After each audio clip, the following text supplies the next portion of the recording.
Hola, buenos días a todos. Mi nombre es Juan David Castillo, abogado, especialista en ciencias penales y especialista en derecho procesal penal y director del canal Defensas Penales Online. En este canal Defensas Penales Online, como ustedes bien lo han visto, he venido subiendo diversas audiencias que hacen parte del sistema penal acusatorio y que he hecho en los diferentes juzgados de la ciudad de Cali. Estas audiencias tratan de mostrar las diversas fases o procesos de este sistema penal acusatorio, y el día de hoy voy a empezar a hacer una serie de videos donde vamos a mostrar temas jurídicamente relevantes, haciéndole su respectivo análisis. Bueno, en este primer video que voy a subir, voy a presentar un ensayo que fue expuesto para ser admitido en la Universidad Externado de Colombia en la maestría de Derechos Humanos. El ensayo se titula Los jueces, la solución o el problema a la crisis carcelaria en épocas de pandemia. El presente ensayo toma como punto de partida un caso particular, que es el caso del señor José Adonai Gallego Torres. Era un recluso que falleció de COVID en las instalaciones de la cárcel de Villahermosa, y a partir de este caso particular voy a reflejar los problemas que tienen los reclusos, en particular desde la cárcel de Villahermosa, y cómo los jueces no han estado en la grandeza y no han sido parte de la solución de esta situación. Entonces el ensayo comienza así. Hay una publicación en el diario El País de Cali el día 24 de junio del año 2020 que se titula así: denuncian trabas con las solicitudes de excarcelación. Hay casos donde se ha pedido beneficio de la casa por cárcel a los internos por el COVID-19, pero los procesos han sido negados. Familiares de reclusos, abogados e incluso la personería denunció trabas de las autoridades a las solicitudes de excarcelación de internos de la cárcel de Villahermosa, donde para la fecha iban 664 casos de contagio de COVID-19. Obviamente estas cifras al día de hoy ya han subido. Entonces, habiendo visto este titular que salió en el diario El País, vamos a analizar detalladamente la situación jurídica del señor José Adonai Gallego Torres, que lastimosamente falleció y fue un usuario, una persona que yo atendí en su debido momento cuando estaba llevando el proceso penal. Entonces vamos a hablar del señor José Adonai Gallego Torres. Para la fecha de su fallecimiento contaba con 53 años de edad, tenía diabetes tipo 1 y también tenía otra patología que era asma. Él fue capturado el 24 de abril del año 2017 por la Policía Nacional. Se adelantó una investigación por parte de la Fiscalía Segunda Especializada de Bogotá. Le correspondió al juzgado 33 penal municipal con funciones de control de garantías hacer las audiencias preliminares. Las primeras audiencias que se hacen, la de legalización de captura, la de formulación de imputación y la de imposición de medida de aseguramiento. Y transcurridos 21 días en audiencias preliminares, este juzgado decide dictarle medida de aseguramiento privativa de la libertad en centro penitenciario y carcelario al señor José Adonai Gallego Torres. Posteriormente, el señor José Adonai Gallego Torres decide hacer un preacuerdo, hacer uso de esta figura procesal, un preacuerdo con la Fiscalía, y acepta la responsabilidad penal por el delito de concierto para delinquir y tráfico porte de estupefacientes a cambio de una pena de 64 meses de prisión. Posteriormente se declara legal este preacuerdo ante el juzgado cuarto penal de circuito especializado en este caso, y el día 31 de mayo del año 2018 dicta la sentencia. Terminada pues esta fase de juzgamiento, después de que este juzgado cuarto penal de circuito especializado efectivamente lo juzga y emite su sentencia, como ustedes saben, pasa a la fase penitenciaria o carcelaria o la ejecución de la pena, y se le asigna el 30 de julio para que le vigile la pena el juzgado sexto de ejecución de penas y medidas de seguridad de Cali. A este juzgado le iba a solicitar el señor Adonai Gallego todos los beneficios penales y le solicitaría el beneficio o el derecho de la libertad condicional. Bueno, en la fase de ejecución de penas se solicitan los siguientes derechos. El primero es el beneficio, se llama así, beneficio administrativo de las 72 horas. Ese es el beneficio que se da más rápidamente. Seguidamente se da o se solicita la prisión domiciliaria, la del 38G, o sea, con el 50% de la pena entre la redención y lo que ha pagado físico. Y seguidamente, o el último beneficio que se puede solicitar en este caso, sería la libertad condicional, de acuerdo al artículo 64 del Código Penal. En este caso, el señor Adonai Gallego, por expresa prohibición de la ley, el beneficio de 72 horas todavía no tenía el tiempo, el factor objetivo para solicitarlo. La prisión domiciliaria por el 50% de la pena se la negaron por estar prohibido. Y el siguiente requisito que solicitó el señor Gallego sería la libertad condicional. Pero ¿qué dice el artículo 64 de la libertad condicional? Dice: el juez, previa valoración de la conducta punible, concederá este beneficio de la libertad condicional cuando haya cumplido los siguientes requisitos: que la persona haya cumplido las 3/5 partes de la pena. Perfectamente el señor Adonai Gallego cumplía este beneficio.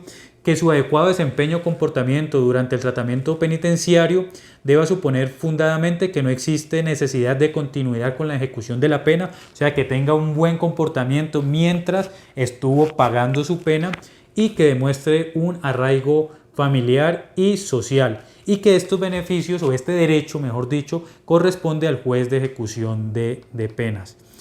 Siguiendo con el caso del señor Gallego, vemos que el Juzgado Sexto de Ejecución de Penas le niega la libertad condicional el 18 de febrero del año 2020. Y se la niega, ¿por qué? Argumentando que la gravedad de la conducta punible. De resto, cumplía todos los demás requisitos el señor Gallego para considerar o para reconocerle este mecanismo sustitutivo de la pena privativa de la libertad. Pero pues lastimosamente este Juzgado Sexto de Ejecución de Penas y Medidas de Seguridad de la ciudad de Cali considera que la conducta del señor Gallego fue extremadamente grave, y apartándose de lo que expresó el juez de conocimiento y de la jurisprudencia de la Corte Constitucional en diversas sentencias tales como la C757 del 2014, la T019 del 2017, la T640 del 2017, que expresan que los jueces de ejecución de penas no pueden apartarse ni positiva ni negativamente de la sentencia o de la valoración que dio el juez de conocimiento. Más adelante sacaré otro video expresando esta situación y expresando esta interpretación de previa valoración de la conducta punible. Pero bueno, habiéndole negado este Juzgado Sexto de Ejecución de Penas la libertad condicional, el señor Gallego Torres decide, por medio apelar esta decisión, este auto interlocutorio 368 del 18 de febrero del 2020, y conforme a cómo está diseñado los recursos en este país y en esta fase, quien le corresponde estudiar esta apelación es el juzgado que lo condenó, o sea, el Juzgado Cuarto Penal de Circuito especializado en este caso. Seguidamente vemos que en el mes de marzo del año 2020 llega el virus conocido como COVID-19 a Colombia. Su expansión avanza por todo el país, demostrando que tarde que temprano este virus pues llegaría a las cárceles o a los centros penitenciarios de Colombia. Efectivamente, en mayo del 2020, lastimosamente, este virus llega a la cárcel de Villahermosa, ubicada en la ciudad de Cali, y tal como se tenía pronosticado, pues en una cárcel donde no puede haber distanciamiento social, donde no hay los elementos de bioseguridad mínimo, esto se expandió rápidamente por la cárcel de Villahermosa, evidenciando que el día 12 de junio fallece la primera persona dentro del centro penitenciario y carcelario de Cali, Y para el día 20 de junio, lastimosamente, fallece el segundo recluso, que es la persona de la cual estamos hablando, el señor José Adonai Gallego Torres, dando su examen positivo para COVID-19. Pero lo curioso es que cuando entramos a revisar el expediente, no se tiene registro alguno de la apelación radicada por el señor José Adonai Gallego Torres a manos de segunda instancia. O sea, él radicó esta apelación y pasó esta cantidad de tiempo hasta que lastimosamente falleciera y no se logró responder la apelación. Nuevamente vamos a leer el artículo del diario El País, donde manifiesta: incluso el caso del recluso José Adonai Gallego Torres, quien falleció el fin de semana pasado, tiene una particularidad. Ya se había solicitado su excarcelación y, según el personero de la ciudad, Harold Cortés, el 30 de abril, la Personería Distrital de Cali hizo la solicitud de excarcelación porque el interno y fallecido había cumplido las 3/5 partes de la condena, es decir, ya podía obtener el beneficio que contempla la ley. Por consiguiente, el día 23 de junio del año 2020, como abogado de los familiares o de las víctimas del señor Gallego Torres, entablo comunicación con el juzgado cuarto, que era el que le tocaba conocer la apelación, y se pregunta por la justificación por lo cual 4 meses después este despacho no concedió respuesta a la solicitud de apelación, ante lo cual el despacho contesta que nunca le llegó la carpeta al despacho. O sea que posiblemente esta solicitud pasaron 4 meses y nunca salió del juzgado de ejecución de penas y medidas de seguridad o del centro de servicio de estos juzgados.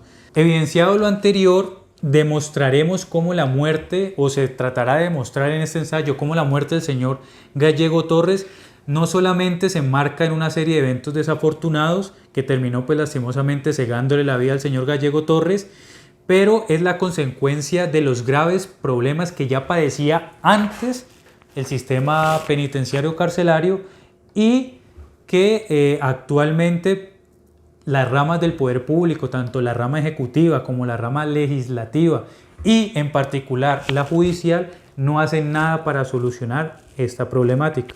Bueno, yo creo que en efecto es indiscutible y ninguno puede poner en cuestionamiento que el sistema penitenciario y carcelario en Colombia está colapsado, o sea que es una bomba de tiempo que definitivamente no da más espera. Desde el año 2013 la Corte Constitucional ha declarado un estado de cosas inconstitucional dentro del sistema penitenciario y carcelario, pero lastimosamente parece que a las personas o el gobierno en particular, los jueces y la rama legislativa no ponen de su parte o no quieren arreglar este problema. Es así como por las recomendaciones tanto de organismos internacionales de derechos humanos y de salubridad inclusive, hacen recomendaciones sobre las personas privadas de la libertad frente a este virus SARS coronavirus 2 en este caso, y el gobierno en este caso pierde una oportunidad de oro para deshacinar las cárceles y para hacer algo frente a esta problemática. Lastimosamente saca un decreto, que es el decreto 546 del 14 de abril del 2020, donde este decreto supuestamente trata de solucionar este problema, pero cuando analizamos el artículo 2 de este decreto, dice que se excarcelen a la población vulnerable, como son los adultos mayores, las mujeres embarazadas, personas con discapacidad o con enfermedades crónicas, personas con penas menores a 5 años, y adelanta la prisión domiciliaria al 40% de la pena. Pero lastimosamente este decreto lo que hace con la mano lo borra con el codo el gobierno al incluir el artículo 6 que genera una lista de exclusión en la cual, dice que la población vulnerable debe ser excarcelada, pero o a excepción de si cometen los siguientes delitos: violencia intrafamiliar, hurto calificado, hurto agravado, fabricación o porte de armas de fuego, delitos relacionados con el porte de estupefacientes y demás delitos que vemos que estadísticamente son los delitos más comunes, ¿Qué significa esto? Que este decreto definitivamente no va a funcionar y, como lo estamos viendo hoy en día con las estadísticas, no ha funcionado para solucionar el problema de las cárceles. En este caso, la Comisión de Seguimiento de la Sociedad Civil a la sentencia 388 del 2013, que es esta que habla del estado de cosas sin constitucionalidad, le solicita a la Corte Constitucional una inexequibilidad de dicho decreto legislativo. Voy a manifestar lo que dice esta comisión en uno de sus apartes.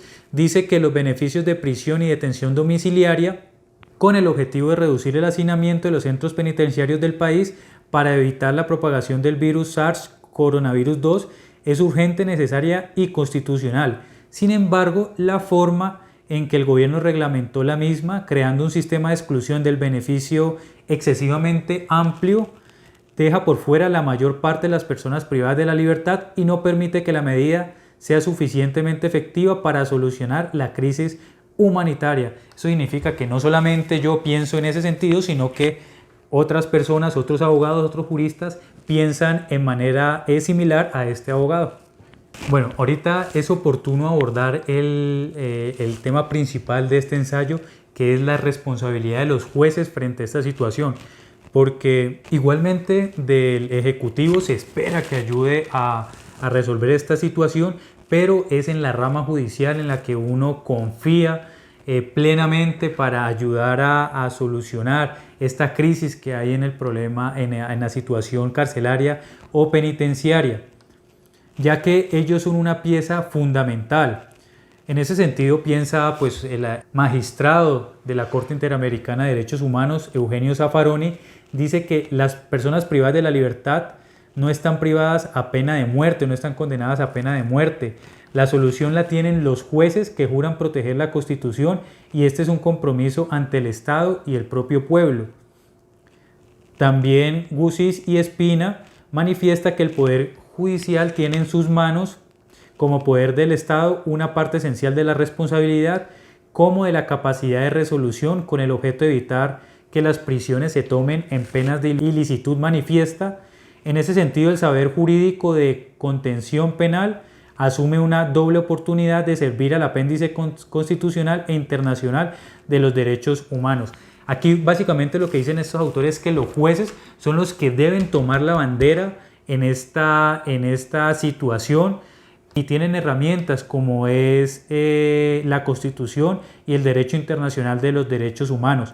Sin embargo, vemos pues cómo en las prácticas los jueces, lastimosamente no la mayoría, pero sí algunos, piensan como el juez del señor Adonai Gallego Torres, y antes de buscar ser una salvavidas a esta situación, vemos que agravan la situación negando los requisitos y negando los derechos y negando los beneficios. Y en este punto quiero resaltar que no todos los jueces son así, y vemos cómo un juez penal de circuito de Salamina el 19 de mayo del 2020 da esta prisión domiciliaria transitoria a una población vulnerable.